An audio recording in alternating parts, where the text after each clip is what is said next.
a ideia de hoje é compartilharmos. Não pretendo esgotar todas as dúvidas. Esse é um assunto que renderia com facilidade 2 dias de seminário inteiros para a gente discutir. Então, muita coisa, não dá para ser profundo. Dá para a gente ter uma noção bem bacana que a psicanálise que a gente está estudando, praticando, é a psicanálise contemporânea. Então, é um assunto nosso, do dia a dia, é um assunto que a gente precisa entender as nuances dele para a gente desenvolver com a melhor qualidade possível. Tá bom? Perguntas? Não, ainda não. Mais tarde a gente abre para perguntas. Lúcio, só considerações iniciais. A psicanálise, irmã ou prima gêmea da psicologia, nessa questão de nascimento, é uma ciência nova, tem pouco mais de 100 anos, a psicologia também, e vem passando por muitas transformações ao longo desses anos. Tá? Essas transformações são frutos de correntes psicanalíticas, algumas correntes contestando a anterior, outras inovando, criando abordagens, teorias novas, e outras apenas ampliando a teoria já existente. Tá? Esse caminho evolutivo que a psicanálise percorreu e ainda percorre, ela segue essa linha. Primeiro, as ideias surgem na metapsicologia, ou seja, fora da psicologia, fora da psicanálise. Tá? Essas ideias têm similaridade, têm aproximação com a psicanálise, e aí elas podem compor, contestando, inovando ou ampliando uma teoria já existente, certo? Isso acaba desaguando numa nova técnica, numa nova abordagem, e por fim chega na prática clínica, tá? Isso aqui não é assim uma escada de sobe um degrau, outro degrau. Às vezes leva décadas para uma ideia sair da metapsicologia até atingir a prática clínica. Tá? Por exemplo, nós estamos vivendo dias em que a psicanálise aceita, abraça, recebe bem a neurolinguística, programação neurolinguística, o retorno à hipnose, a prática da hipnose, e algumas práticas que talvez vocês já tenham ouvido falar, como EFT, MDR, EMDR, tá?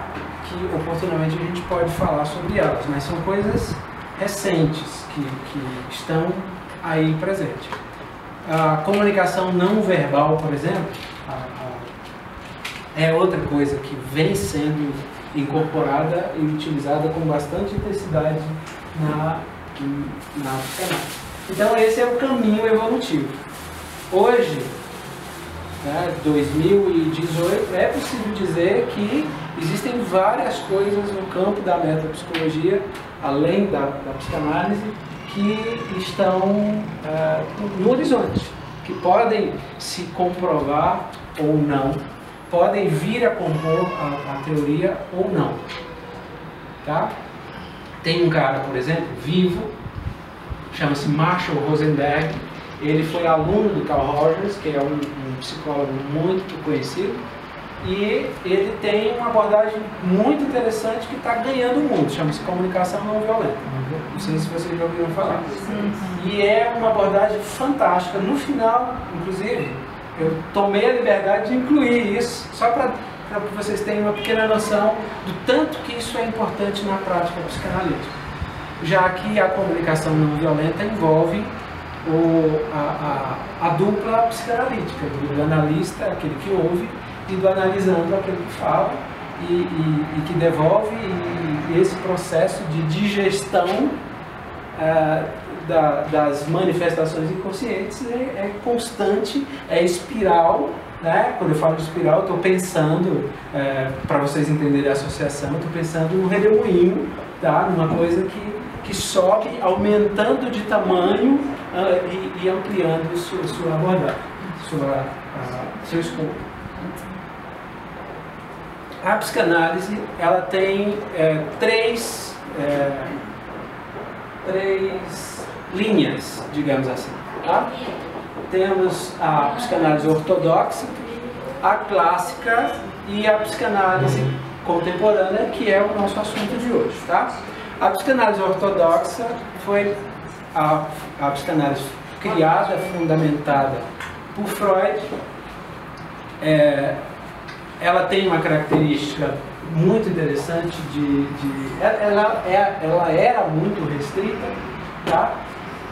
Basicamente Freud começou trabalhando apenas com sonhos, era tudo que ele trabalhava, então era restrito. Ele trabalhava apenas com neuroses, não trabalhava com psicoses, não trabalhava com perversão, que são as três instâncias psíquicas. Então ele só trabalhava com neurose.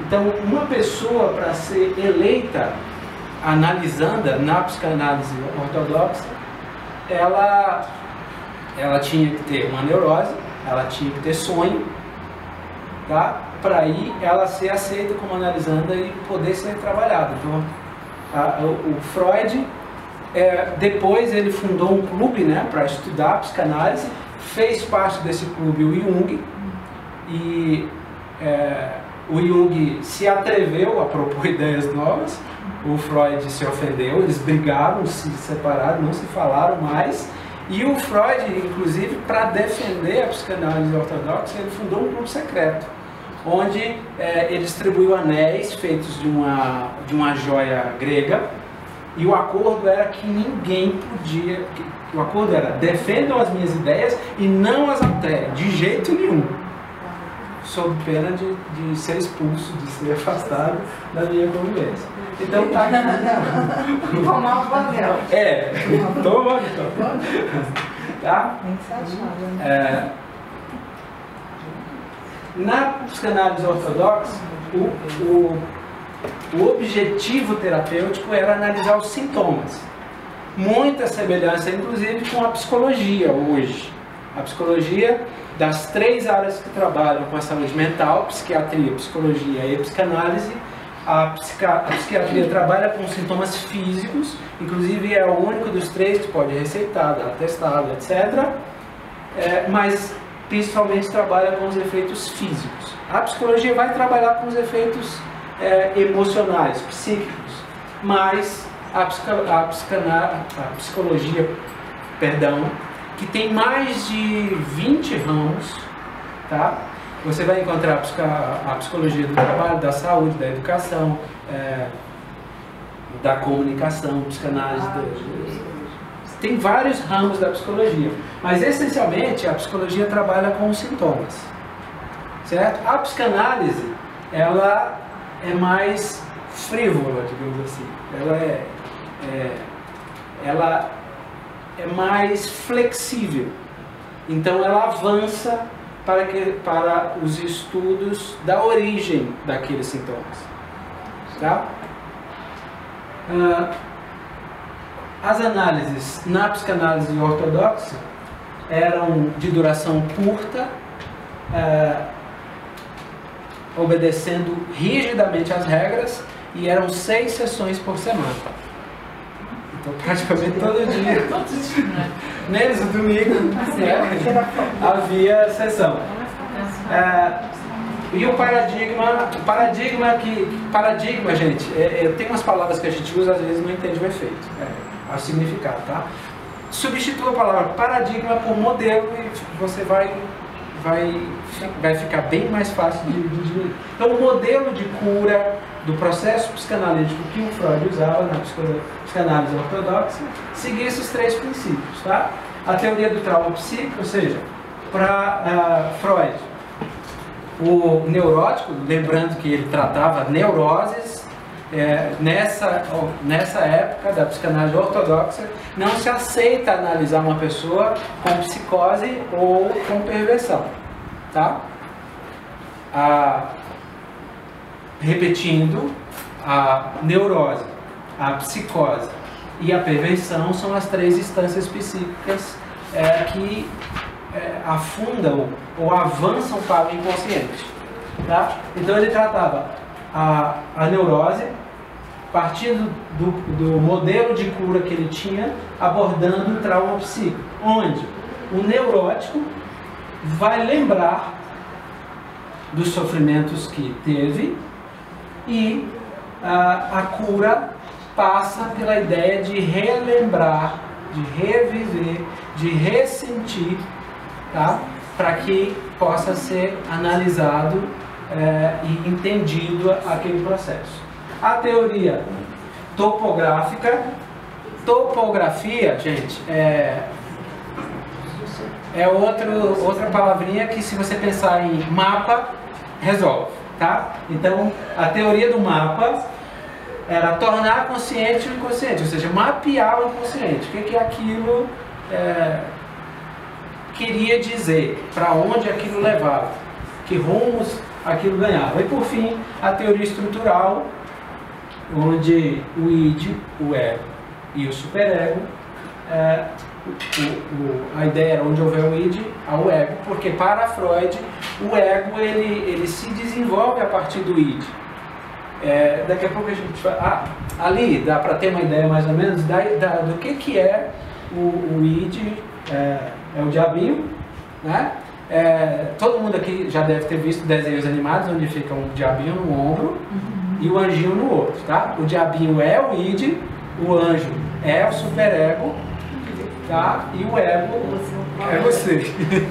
Tá? O ego tanto que a gente usa largamente, abundantemente, a ideia de egoísmo quando você está pensando em você mesmo, tá? Mas dentro de você tem você mesmo, tá? Tem você mesmo e ainda tem, né,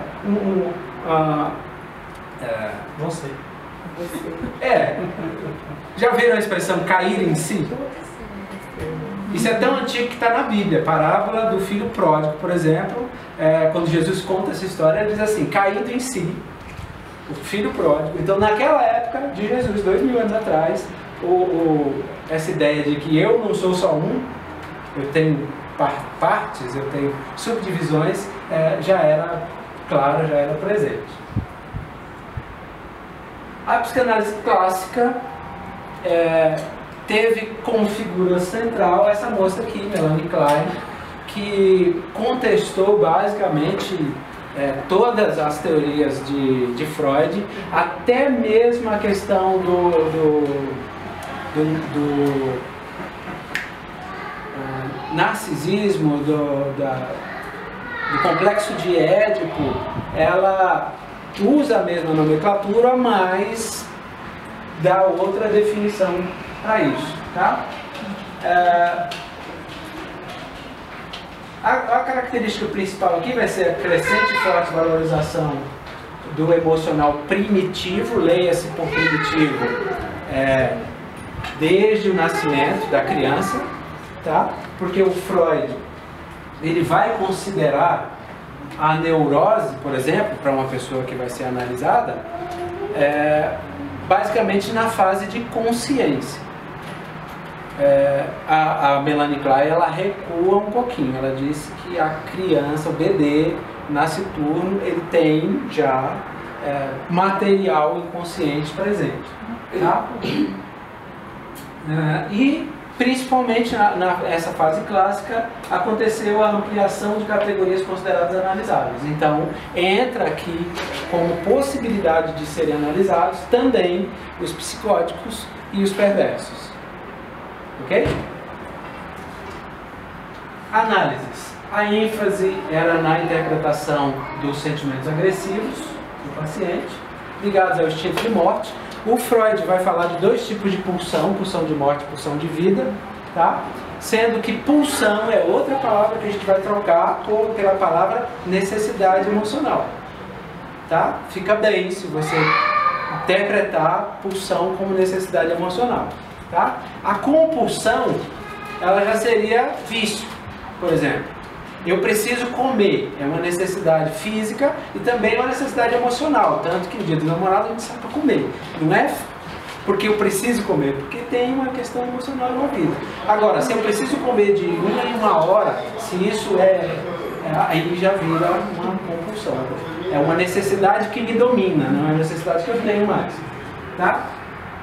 E o instinto de morte, o instinto de vida, ou a pulsão de vida que o Freud defende, ela é toda movida pela libido.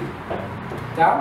Já a pulsão de morte, Freud não atribui nenhum motor específico, mas nossos pensamentos e ações, eles respondem a esse conflito constante que existe na gente entre a pulsão de vida e a pulsão de morte. Tá? Por exemplo, eu preciso mudar um hábito negativo, pulsão de morte. Eu preciso matar alguma coisa que eu estou fazendo, então isso é pulsão de morte. Tá? Eu preciso crescer, preciso ganhar mais dinheiro, pulsão de vida. Né? Então esse conflito ele está permanentemente presente e traz reflexos inconscientes para a análise psicanalítica. A duração do processo é mais longa, lembra lá que na psicanálise ortodoxa era curta, aqui o processo é mais longo, tá? Menos rigidez, as regras técnicas, ou seja, permite flexibilidade, redução do número de sessões para 4 ou 5 semanais e essa novidade de transferência e contra-transferência. Tá? Vamos achar outro nome para transferência. Adoro dar nome novo para as coisas. Transferência a gente pode chamar de trazer para o presente uma sensação do passado, projetando essa sensação no presente ou numa pessoa. Tá? Por exemplo, um professor maravilhoso que você nunca esquece. O que você fez? Uma transferência. Você, provavelmente ele te lembrou sua avó, seu pai, sua mãe, e na mesma sala onde alguém odiava aquele professor, você dizia que ele era o melhor professor, porque houve uma transferência. Então você trouxe para aquele presente uma sensação inconsciente anterior que você associou àquele professor, fazendo uma transferência. Se o professor gostar de você também, te achar um bom aluno, então a gente tem a presença de uma contra-transferência, tá? Um reflexo desse processo. E aqui, na psicanálise clássica, começou a aparecer isso. Por que isso é novidade? Porque lá na psicanálise ortodoxa, o analista era todo poderoso. Ele dizia e ninguém contradizia. Aqui não, o analisando ele começa a ter voz, ele começa a poder, a gente vai ver daqui a pouco, ele apresentava uma tese ou uma queixa, o analista apresenta uma antítese e aí chega-se a uma síntese, tá? E esse processo é contínuo, tá? Tese, antítese, síntese. Tese, antítese e síntese. E isso só é possível graças à permissão, aceitação da transferência e contra-transferência. Tá? E aí, psicanálise contemporânea, que é o nosso assunto de hoje. Prioriza os vínculos emocionais e relacionais, de amor, ódio e conhecimento, essa ideia que já é do Bion, tá? Que vai permear a dupla analítica, tá? E a analisibilidade, esse palavrão, dá lugar à acessibilidade, tá? Então, a ideia aqui presente é a seguinte: qualquer pessoa é analisável se for acessível, tá? Simples e claro. Na psicanálise clássica e na ortodoxa ainda existia uma ideia de que uns são, outros não são. Aqui quase todo mundo entra, tem vez, tem oportunidade. As análises são em função do ego, enfoque nos transtornos narcisistas de personalidade, aqui, mais uma vez, vamos lembrar o que é o id, né? Tudo pode. Sim, sim. O ego. Eu me encaixo nos padrões, eu sigo as expectativas morais, e no superego nós temos a moral excessiva e o não, não, não, não, não. Tá? É a repressão. A psicanálise, então, nessa fase que estamos vivendo, ela abre as portas para outras ciências, como eu já falei, linguística, teoria sistêmica. A teoria sistêmica é muito interessante, porque é a ideia de que emoção e razão precisam estar juntas, e quando a gente fala de razão, a gente está falando de consciente. Quando a gente fala de emoção, a gente já tem uma dose, né, de inconsciente. Nas diversas situações que a gente vive no dia a dia, é possível que você fique com raiva de alguém, por exemplo, que não sabe por quê. Né? Lá do inconsciente, alguma associação foi feita, né? E nossa mente, ela trabalha por associação, sejam bem-vindos. Por exemplo, se toda vez que acender uma luz verde, alguém te oferecer um pedaço de pizza, você está dirigindo o carro na rua, acende uma luz verde do farol, você começa a salivar. Porque a associação está lá presente. E não precisa ter cheiro, não precisa ter pizza real. Basta a pizza associada à luz verde. Tá? Se toda vez que acender uma luz vermelha alguém te der um choque, você está na rua, a luz vermelha acende, você já entra, né, em estado reativo. Porque a associação está lá criada. Tá? Então a teoria sistêmica, ela envolve essa questão. Nós somos tridimensionais, tá?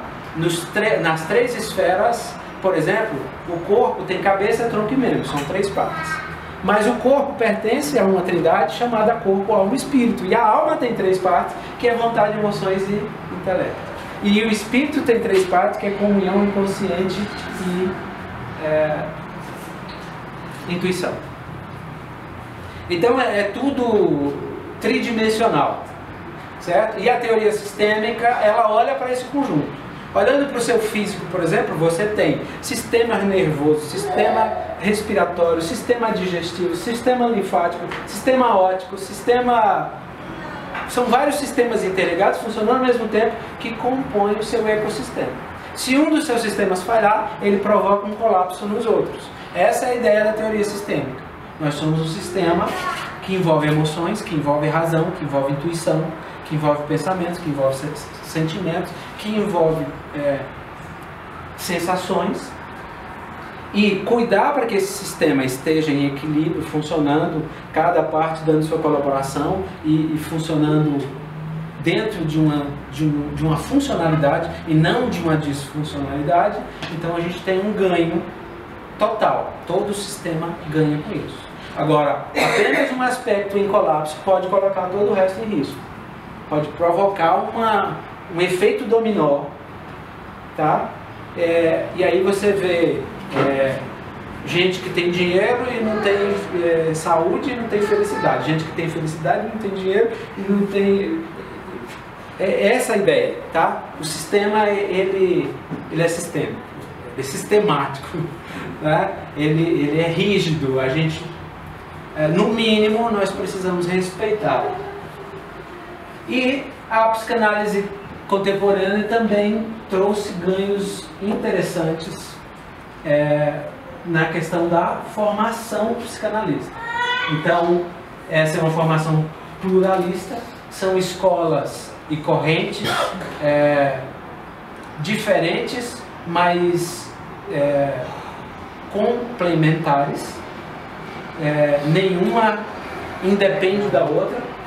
A experiência de análise pessoal, ela é muito interessante, ou seja, vocês estão estudando psicanálise e vão passar por análises individuais.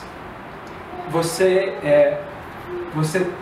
estará na posição de analisando para posteriormente estar na posição de analista, ao mesmo tempo em que você é observador das duas figuras.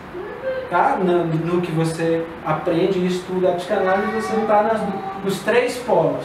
Também, A questão da supervisão ajuda, né, muito, porque são outros pontos de vista sobre a mesma situação, lançando novas luzes, eliminando sombras, trazendo novas percepções. A própria formação em si, porque a interação entre indivíduos individuados, né, cada um com suas características, colaborando para que na soma das partes haja um ganho superior à soma, seja uma multiplicação. Estou falando grego? Não? E por último, o estilo próprio que hoje é permitido. Antes, se você fosse aluno ou discípulo de Freud e você discordasse, você estava fora. E a própria Madeleine Klein, que depois o sucedeu, também enfrentou severas críticas e ela não reagiu bem a isso. Então, hoje a gente tem essa liberdade de ter um estilo próprio, de entender as coisas, aproveitando a nossa própria experiência, e isso ajuda muito no processo. Tá? Diga-me o que negas e eu responderei quem és. Tá? Isso tem a ver com o quê? Começa com me, depois vem um K, depois vem um nismos de defesa. Tá? Negação, mecanismo de defesa. Proposto por Freud, a Madeleine Klein, ela não contesta, mas ela adiciona outros mecanismos de defesa, além dos que ele já tinha proposto. E os paradigmas, lembra qual é a palavra que a gente colocou? Modelos. Então, os modelos da abordagem da psicanálise. A gente tem as teorias, as regras técnicas, tá? Vou dar um exemplo de regra técnica. Por exemplo, eu vou analisar alguém que não quer ser analisado por mim. O que diz a regra? Que eu não devo analisá-lo, tá? Porque não vai haver transferência nem contra-transferência. Claro, então isso é diferente de eu analisar uma pessoa que não se abre, que não se expõe, que tem medo, que desconfia. É outra situação. Mas a regra técnica, por exemplo, ela diz que eu devo analisar alguém que crie uma simbiose comigo e que se permita ser visto nu, tá? Em outras palavras, né? Ser exposto. Pode ajudar quem quer ser ajudado. Exatamente. A gente vai voltar nisso aí, então deixa eu avançar. São 4 paradigmas, tá? Quer dizer, são 3 paradigmas. Tem um paradigma novo surgindo, que a gente vai falar daqui a pouco quais são. Mas basicamente são 4 modelos, tá? que se usa de abordagem na psicanálise. O primeiro é o freudiano, o mais antigo, mais conhecido, mais aceito. É focado nesse jogo, nessa dança entre o id e o ego, tá? As defesas, os mecanismos de defesa, eles são da instância psíquica ego.